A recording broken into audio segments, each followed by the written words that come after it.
বাস্তবে কি হরমুজকে আমেরিকার ভূখণ্ড বানানো সম্ভব? মার্কিন কংগ্রেসের গবেষণা সংস্থা CRS এর সাম্প্রতিক প্রতিবেদন ও দ্য হিলের প্রতিবেদন অনুযায়ী হরমুজ প্রণালী ইরান ও ওমানের আঞ্চলিক জলসীমার মধ্যে পড়ে।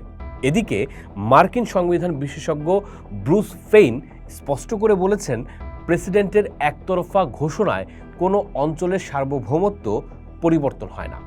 এছাড়া জাতিসংঘ সমুদ্র আইন কনভেনশন আনক্লসে যুক্তরাষ্ট্র কিংবা ইরান কেউই স্বাক্ষরকারী নয়। ফলে আন্তর্জাতিক আইনের কাঠামোয় কোনো তৃতীয় দেশের পক্ষে একতরফা এই প্রণালীকে নিজের ভূখণ্ড দাবি করার সুযোগ কার্যত নেই।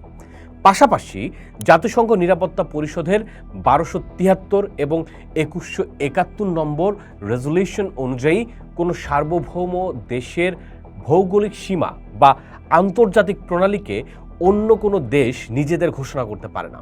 সুতরাং হরমুজকে আমেরিকার অংশ বানানো নিয়ে ট্রাম্পের এই বক্তব্য বাস্তবতার নির্বাচনী রাজনীতি ও অর্থনৈতিক দর কষাকষির কৌশল হিসেবেই দেখছেন বিশ্লেষকরা।